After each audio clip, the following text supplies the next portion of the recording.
Welcome to Professor Game Podcast, where we interview successful practitioners of games, gamification, and game thinking who brings the best of their experiences to get ideas, insights, and inspiration that help us in the process of getting the students to learn what we teach.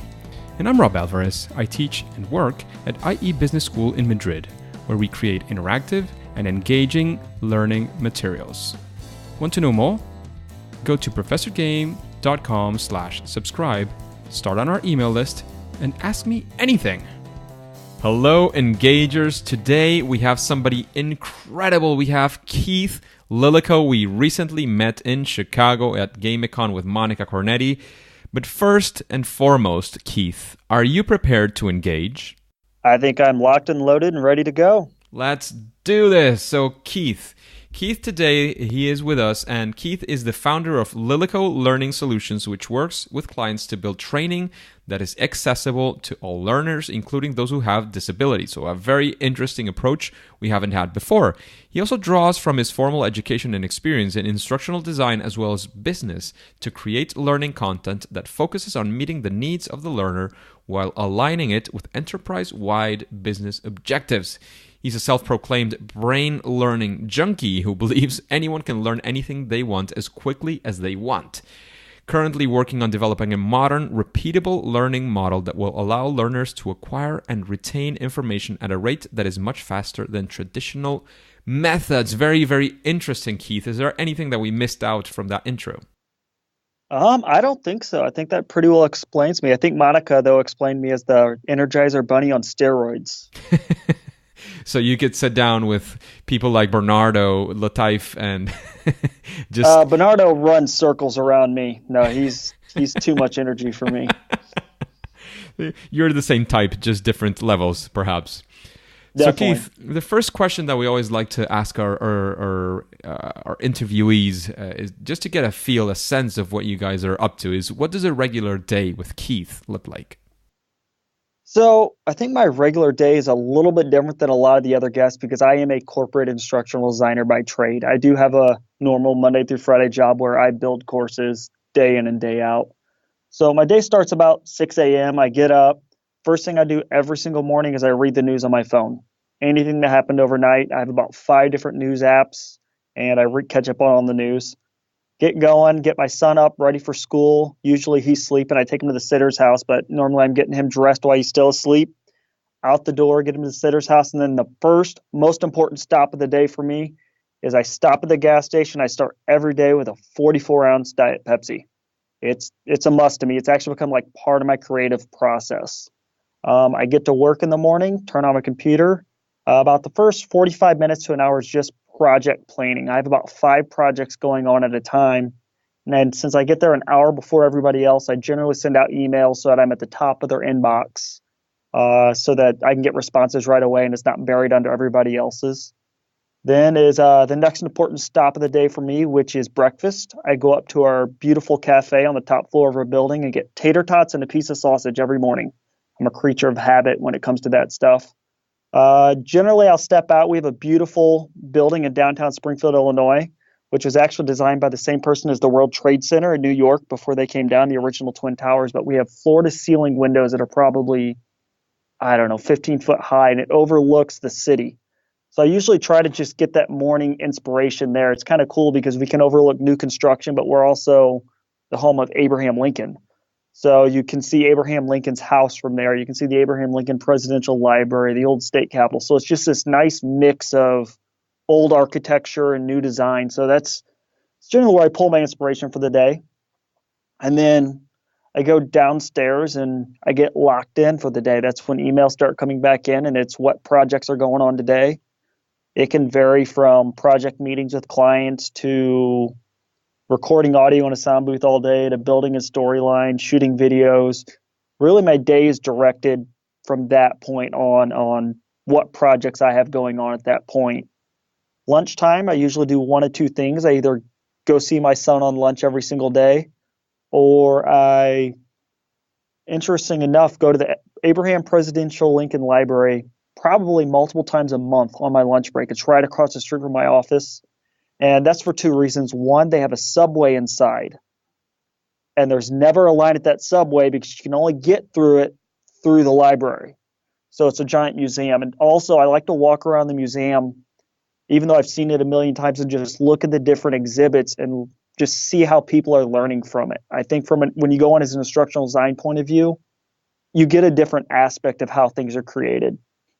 After lunch, I finish out my day, still locked in. Usually I'm wrapping up projects, things like that.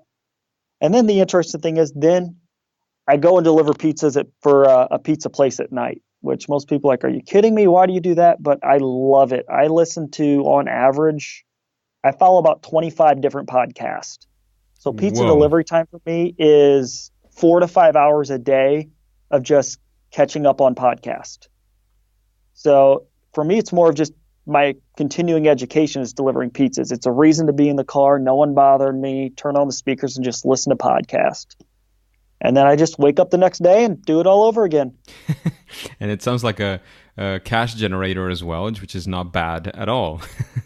Oh, definitely. It gets cash. But for me, again, a lot of people like, really, it's like, that's my dream job. I want to retire and deliver pizzas just so I can listen to my podcast and continue to learn and make enough money to pay some bills. And drive around, which I'm sure you enjoy as well. Definitely. So Keith, we're going to take a small spin in this topic that we're talking about, your regular day, and now we're going to go into something that we would like to call the favorite fail moment, or the first attempt in learning. A fail, especially if it's something that brought you either a lot of learning experiences from that, or that you even were able to shift around and turn it into a success. Do you have a story that you can share with us, Keith? Again, if you have corporate NDAs and these kinds of things, you don't need to give us every single detail, but we want to be able to learn as much as possible from your experience. Oh, definitely. So, man, fails. I don't think if you don't have a bunch of them, you're doing something wrong. So I think my first big fail probably predates any of my formal education or knowledge on learning itself. It was kind of just, I wanted to do it. So in the United States, to be a restaurant manager, you have to hold a license for safety and sanitation. And it's a miserable class generally, and nobody wants to go to it. But for some reason, I took it upon myself to get certified to be an instructor for it, so that I could teach my company and get some cash on the side, but so we didn't have to spend crazy amounts of money going to outside vendors on it. And the first class I had was required to be a 16-hour class, and I just spent everything making this perfect PowerPoint and even had that Jeopardy game at the end, and just I'm like, oh, this is going to be great, and I was so passionate about it. And I got up there and went through this PowerPoint, and about halfway through, nobody was paying attention. Apparently, they weren't as passionate about it as I was. Then to make things worse, big learning curve there, proofread all your slides. So by the time I was done with this class, they spent more time proofreading my slides than they did actually learning what they were supposed to be learning. And then the Jeopardy came around and nobody really wanted to play. They were so burnt out, they were ready just to go home than sit there and play a game and learn what they learned and take a test. So I think what I learned from it is if your content sucks, people are still going to hate what you're doing. So definitely went back and jazzed it up a little bit, had a little more exciting in it, but it was just an absolute failure. I'm surprised I didn't just give up at that point. Sounds like a one of those tough experiences that you get and that round you up at some point. And as you say, content is definitely king in every single way. I mean, you can't. It's the that comparison that we always use of the chocolate covered broccoli. I'm sure you've heard it before. If you cover broccoli with chocolate, it's not going to necessarily make it better. Just like you tried to do it with your Jeopardy game. Perhaps you wanted to change what the taste was for the broccoli first. So I guess that was a very steep learning curve for you, and I'm sure you did a lot better right after that. So do you have anything else you would like to add as far as learning from that? Yeah, I think a lot of times we're mandated content. For example, I had the content. I didn't write the test. It was given to me. So I had to teach exactly what was given to me. But there's always other ways to present the content. Just because they give you a big old stack of content and say, here, this is what you have to teach, doesn't mean you have to teach it the way they tell you have to teach it. At the end of the day, it's the results that matter a lot of times. So I think it's just don't be afraid to break off from the crowd and do what's right and get your audience engaged when As long as at the end of the day they're passing and they know what they need to know, you're good. Absolutely. And you can apply this whether you're, for example, a new teacher or a new professor and they hand you the content, or even if it's your own content that you've been delivering in a certain way and you want to change it. Don't be afraid to do something different. And it doesn't mean that if you've always done it that way or if everybody's always done it that way, it doesn't mean it's right. And I know we've heard this a million times, but breaking out from those barriers is definitely something that can be very challenging and that can make you fear for the unknown. And that's a very, very human feeling that we can get. But taking a 180-degree spin on this other question that we just had, what would be something that you faced, a big challenge, a big hairy challenge that you faced, and you said, you know what, I am going to solve this using gamification, game thinking, and you actually did, something that perhaps you would even say that you were proud of, that you want to present to the engagers? Definitely. So the project that it's not complete yet, but I'm pretty confident it's going to achieve its results. So I'm pretty excited about it. So I'm going to use this one. So there's a certification out there called a Cicerone, which is the equivalent to a wine sommelier. And as you know, while we're in Chicago, obviously I'm a beer person. I brought my own breweries, beer, things like that. But the Cicerone is basically you are the cream of the crop of beer knowledge when it comes to service and brewing and everything else.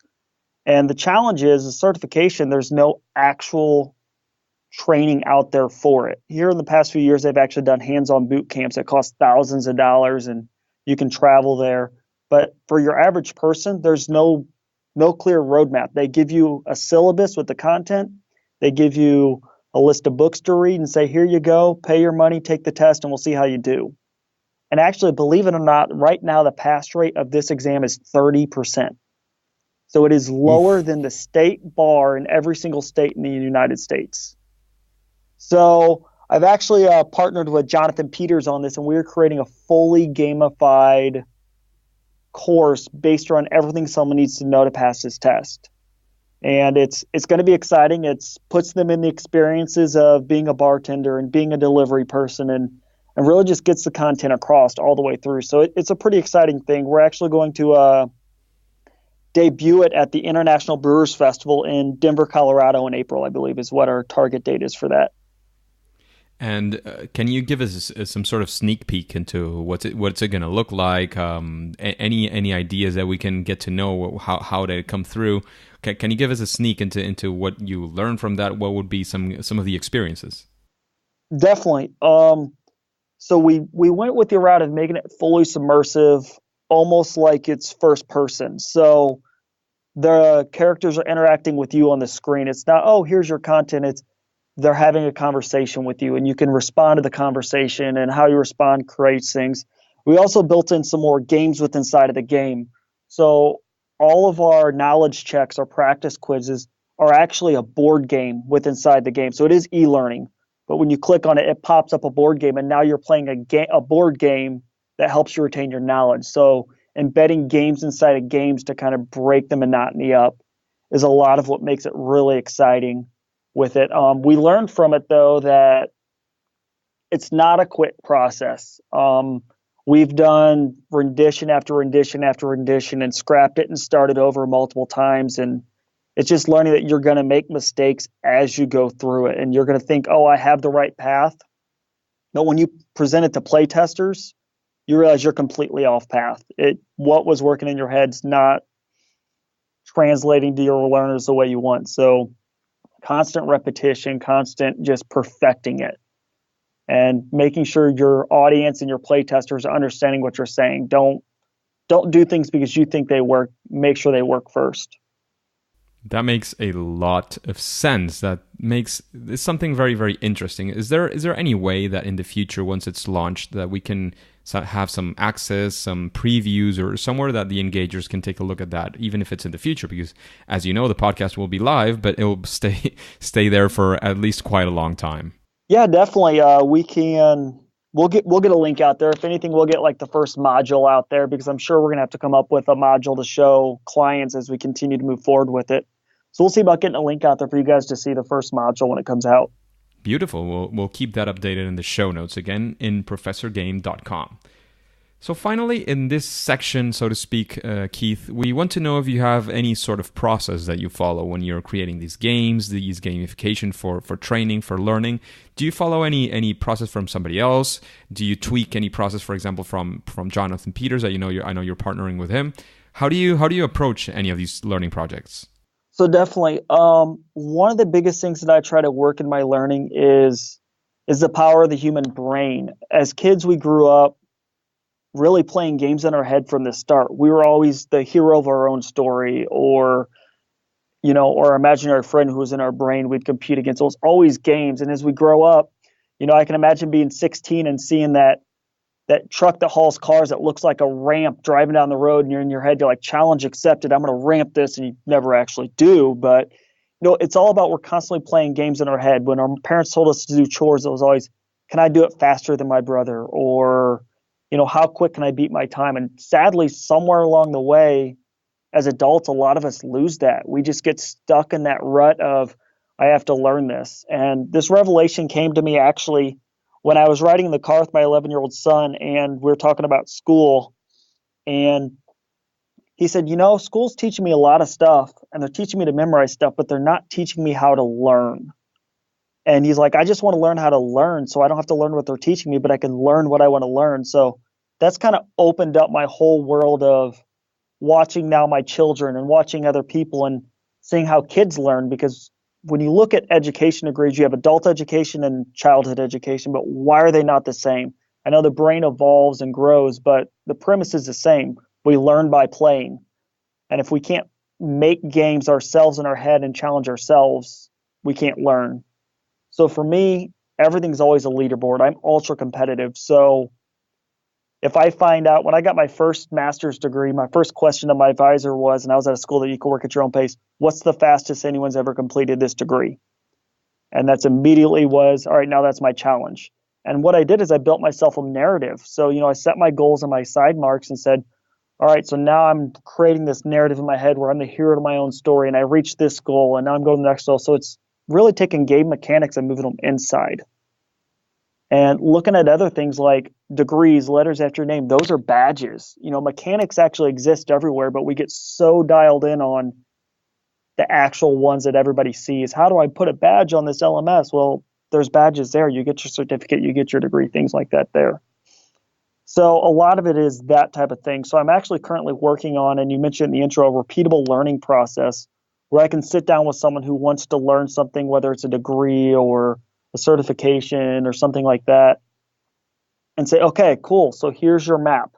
Now let's write a narrative around your goals, or let's figure out what badges are going to be there, or what's your leaderboard? Who are you comparing yourself to? And just building that process with them that they can basically gamify their own learning without realizing it. And I call it repeatable because once they learn the process and what works for them, they can then do it over and over and over again every time they need to learn things. Fantastic. That sounds very, very exciting, Keith. Just a quick break before we continue with this episode. If you've been enjoying this podcast, I would really appreciate if you share it with your friends and family and on social media. On Twitter and Instagram, it's at RobAlvarezB and the hashtag ProfessorGame, all one word. And in Facebook, you can find the Professor Game page. Thanks in advance for your engagement. And now we're going to move into this sort of second part of the interview where the questions change from that more story mode and that more like further explanation of every single detail to something that is more sort of tips, very quick answers, etc. in this second section. So the first thing we would like to know is if you have anything that you would say is sort of a best practice or something that almost any gamification or game-based learning project could benefit from. Definitely. I think as a designer, the best thing you can do is build your network and don't rely on the same people every single time. And that's the best thing for your designs as a whole. The beautiful thing about the gamification world is everybody is so nice and everybody's willing to share. So any project you have, you can get inspiration from anybody. So I would say look outside of your normal areas to get inspiration. Not only in the gamification world, but like I said, going over to museums and libraries. And I don't start any project I do without looking for inspiration somewhere before I get started. I don't just sit down and start putting things on a screen or start mapping things out. So I think look outside of yourself, build a network, and get inspiration from other places.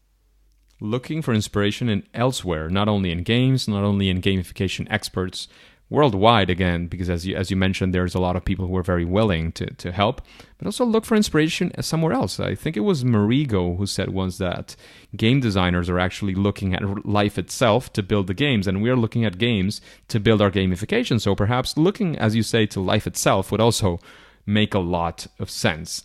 And when you're looking at games as well, I'm sure you probably have one game that you say, well, that is my favorite game. What would that game be, Keith? Red Dead Redemption 2, enough said. No, I'm joking. The game itself, Red Dead Redemption 2, from a gamification standpoint, is just amazing. I mean, the narrative all the way throughout the game is almost like a movie in itself. And, there's side quests and there's missions and there's collaboration with others. It's just everything you can possibly think of has been crammed into this game. So it's a thing of beauty in itself. I had a chance to play Red Dead Redemption for like an hour in my stay in Amsterdam, because I stayed at a phenomenal hotel beyond the hotel in itself by the concept. It's called the Arcade Hotel. So you have all sorts of consoles. You have a game room. You have a console in your room. You have comics. You have board games. You have absolutely almost anything that you can think of. And I had a chance. I hadn't played it before. They had it there in every single console that it's available, and I played for a while, and I can completely relate to that excitement from Red Dead Redemption. Very, very, very nice game. The next thing that we would like to know, Keith, is if there's anybody that you would really enjoy listening to in an episode of Professor Game. Definitely. Actually, I was kind of stressing over this question. I knew you were going to ask it because you look back at the last year and it's like, wow, he's had just about everybody on there. But I think I found two I think that you have not interviewed that I would love to hear. So the first would be Chuck Sigmund with Amazon Alexa. He's doing some really great things worldwide. And the other one, which I would just love to hear more and hear a story, is Philip Bush. And I know you know Philip. He's just doing amazing work with what he's doing, not even just from a game design and learning, but everything he's doing in the learning world just has such a big impact. As well, and Philip is working for the NGO world, so the impact that he's having is also of a different kind, so it's a very interesting character as well. So, and then two few reach ones that you might have to work a little bit for would be Joshua Fair and Ben Pridmore, which are champions of the World Competitive Memory Championships. And I just thinking about how people learn and how people memorize stuff would do so much for the gamification and learning world as a whole. Yeah, to understand how that works, right? Oh yeah, they can memorize decks of cards in 30 seconds. It's amazing. It's absolutely phenomenal, I'm sure. And in that same sense, is there any book that you would recommend the engagers to read? Definitely. Continuing on to my last statement, I think everybody should read or listen. I'm an audiobook person when I'm delivering pieces. Moonwalking with Einstein, which is the story of Joshua Farr as he went from journalist all the way through preparing for the U.S. Memory Championships. And just not only does it give you some of the techniques he used along the way, but the stories about how he learned and this whole just subculture of people who they memorize stuff for fun. And it sounds boring, but it's just captivating. And I'm not going to ruin why the book's called Moonwalking with Einstein, but it'll make a lot of sense to you once you read it. So there's a little teaser there for you to go out and read the book. It's a mystery as well. And again, we are into the gamification space, but we are especially in the gamification for learning. So how people are able to memorize things and to learn from these things is super, super relevant. So thanks for that recommendation, Keith. What would you say, Keith, is your superpower when you're creating your gamification, your sweet spot? So mine would be teaching people to conquer things. I don't want my learners just to learn things or, reach just enough. I want them just to overcome them and conquer them. So I want them to be experts in whatever I just taught them. Fantastic, phenomenal. Finally, there's this sort of gamified question that we every once in a while are able to make when we are in these interviews. And it's questions that come from our audience. Sometimes they allow us to reveal who it was. Sometimes they don't. So I'm going to pick a random question which you have never heard before. And, okay. As a learning professional, I've been doing this for many years, and perhaps you get used to some long faces now and then, and in the end you normalize it, so you feel it's normal, I guess. That's what the person is saying. After listening to this podcast and reading some things online, I've grown a new perspective, which is a bit frightening. My learners might be bored. What should someone like me, after 10 plus years training people, do to perform better, to improve engagement in my sessions? How do I even start? That's an interesting one, and I'm sure you have a good stab at it. What do you think, Keith? My first intuition would be to do something drastic. I don't know that they're using the same learners all the time. It sounds like they might be in an environment where they have the same learners, but always do the unexpected. Especially if you've been into the industry for years, you have a reputation. People know how you're going to train. People know how you're going to talk. Just flip it on its head one day. If that means you come in and you jump up on a table and you start teaching from on top of a table, or, just bring excitement and energy into the room, and you'll immediately see how your learners react. Sometimes you're going to overdo it. But one rule I've always had when it comes to facilitating and teaching itself is the same as what they teach you on stage. If you don't feel like you're overdoing it, then you're not doing it enough. And if you feel like you're overdoing it, your learners will never notice. So really just go over the top, do something different, do something drastic, and just reinvent yourself. Don't forget the past, because you can learn from it, but you can always reinvent yourself and do something exciting. That sounds like a great recommendation, especially to break through patterns. This person was mentioning that he or she has 10 plus years experience. You have a pattern, and as you were saying, people know you for certain things. So if you completely break the pattern, it's going to do two things. Your learners are not always going to expect what you've been delivering all the time, which is a great thing. And you are going to be able to say, well, I did that, which was super over the top, super crazy compared to things that I've been doing before. Can I do something that is maybe not so over the top and now refine it a little bit more? And that's where the actual, because if you do it, it's just a one-off, maybe it won't change too much. But if you do it once, it kind of works, but it needs refinement. Of course, you can always roll a little bit back, and it's always going to be still very different from what you did at the start. So I love that recommendation. Thank you, Keith, for some awesome advice for our engagers. So finally, Keith, we're reaching the end of this interview, and I wanted to know if you have any piece of advice for the engagers in general, like especially for those people who are getting started, like our question, maybe they have 10 plus years experience, or maybe they're starting today, but they are perhaps starting in gamification. What should they do? What should they consult? Any quick piece of advice? Let us know how can we connect with you, and then we'll say game over. Definitely. So for people who are just getting started, especially, my thing would be, don't be intimidated. When I first got into gamification and learning and development in general, I always looked at these people who I would consider giants in the industry, or, thought leaders, and man, I wish I could be like them. And it wasn't until I started really engaging with these people and talking to these people, realizing that, one, these people aren't standoffish people in a high palace. They will gladly help anyone. But two, I wasn't as far behind as I felt. You naturally are your own worst critic. Go talk to people, get feedback, and they're either going to help you or you're going to realize you're not as bad off as you really think you are. So don't be afraid to reach out and get just anyone a quick email or a quick, tweet to someone saying, hey, I'd like to connect with you, can go a long way. So that would be my advice to anyone, is don't be afraid to reach out. That makes a lot of sense, and I think this is a recurring theme today, that we've been talking about how nice people can be in this, especially in the gamification field. I feel that in general we are very, very approachable. We're very willing to help each other out. So that invitation makes beautiful sense. Keith, again, it's the end of the interview. I don't want to let you go before you let us know how can we find you, if we want to make any further questions, if we want to engage with anything that you're doing, if we want to find out where your launch is going to be. Where can we find you, Keith? Yeah, definitely. So you can reach me on Twitter at Lillico72. It's KLILLICO 72, and I'm sure you'll put it in the show notes. You can find me on LinkedIn. Just search my name, Keith Lillico. And hopefully here soon, like I said, we'll have the initial launch of that beer course coming out. And I actually do have a book hopefully coming out here soon based on that repeatable learning method. So just kind of stay tuned and watch my Twitter feed and stuff like that for that to come out. Fantastic. Thanks again, Keith, for your time, for your recommendations, for all those value bombs that you dropped during the episode. However, it's now time to say it's game over. All right. Thank you. Hey, Engagers. Thank you for listening to Professor Game Podcast.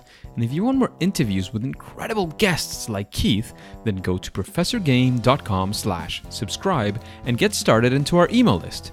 That way, we can be in contact and you will be the first to know of any opportunities that Professor Game might have for you. And before you go on to your next mission, would you like to know what Scott Hebert's new gamification book is about? Then subscribe using your favorite podcast app and listen to the next episode of Professor Game. And enjoy all the episodes that you want during these fantastic holidays. Hope you enjoy them a lot and see you there.